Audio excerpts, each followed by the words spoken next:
serva de Sarai, de onde vens e para onde vais? Aqui nós encontramos dois tempos, né? De onde vens se refere ao passado dessa mulher, se refere ao que tinha acontecido com ela, como era a vida de Agar. E para onde vai seria qual a expectativa dela em relação ao futuro. O que você pretende fazer? Da onde que você veio?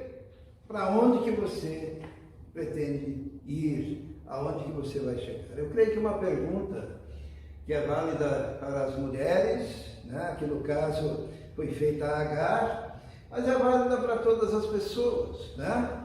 Isto é, fazer uma reflexão, e o anjo do Senhor está dizendo, faça essa reflexão, da onde que você veio, qual era a sua situação, e se a gente pensar na situação de Agar, era uma situação difícil. A pergunta, de onde vens, tem algumas respostas. Ela vem de uma situação de escravidão, ela era uma escrava egípcia, usada como objeto para resolver o problema dos outros.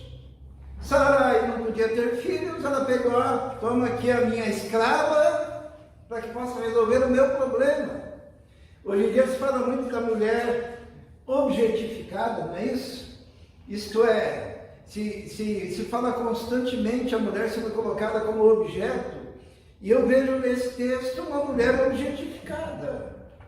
Era uma mulher escrava, era uma estrangeira, e que agora estava sendo usada para resolver um problema que não era dela, desprezada por atos que não foram da sua própria escolha, porque ela foi dada a Abraão. Abraão a usou sexualmente, porque o escravo naquela época não valia nada, era uma propriedade do seu senhor, abusada, depois desprezada, e quando ela é engravida,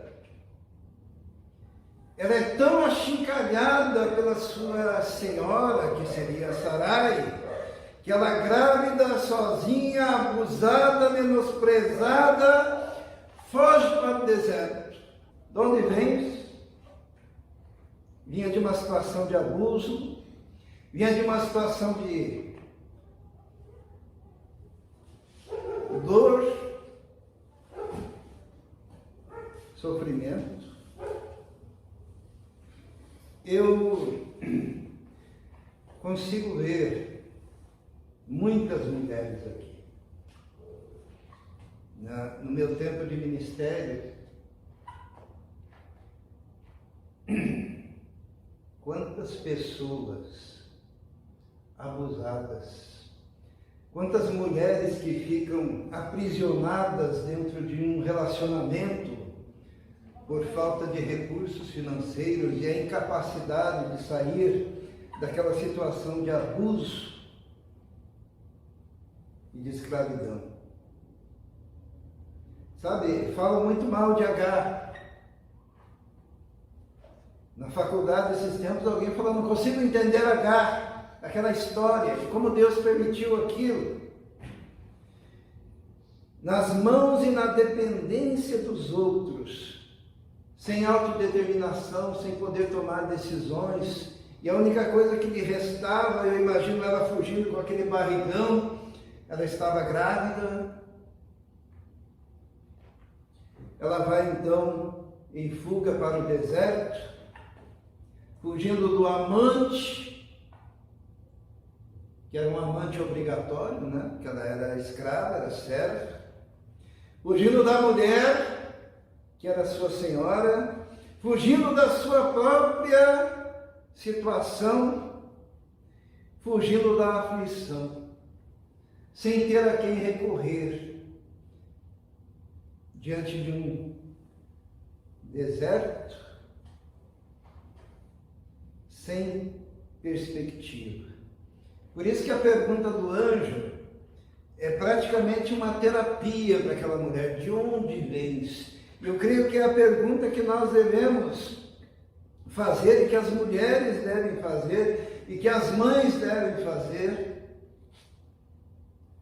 Porque quando estamos numa situação complicada, aprisionados. E hoje em dia uma situação tal como essa seria uma situação como porta de entrada para a depressão, como porta de entrada para o suicídio, como porta de entrada para os problemas mentais, como porta de entrada para uma vida desgraçada.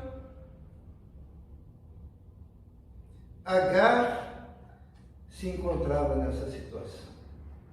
E quando a gente anda por aí, a gente encontra 1, 2, 10, 20, 50. Quando nós desprezamos aquelas mulheres na sarjeta, na rua, quando nós desprezamos aquelas prostitutas que estão nas esquinas e dizemos que essa mulher está fazendo aí, muitas vezes são mulheres, são meninas, são moças, são jovens que fogem de um lar abusivo, de uma vida objetificada, de surras, da fome, da dor, sem opções. De onde vens? Foi a pergunta daquele anjo. A segunda parte, para onde vais? É interessante que ela consegue responder sobre o seu passado. Ela diz, olha, a minha senhora estava me oprimindo, eu tive que fugir. Ela consegue olhar para o passado, mas ela não consegue dar uma resposta a respeito do futuro. Ela só fala de onde que ela veio, porque não havia perspectiva. Ela não sabia o que fazer da escravidão, ela não sabia o que fazer do desprezo, ela não sabia o que fazer do abandono, ela não sabia o que fazer daquela gestação que não partiu do seu próprio desejo e das suas escolhas. Ela não sabia o que fazer da humilhação. Eu queria, em relação à igreja, que nós tenhamos olhos bondosos em relação às pessoas que sofrem. Que a igreja seja a última a apontar o dedo, mas que seja a primeira a estender a mão.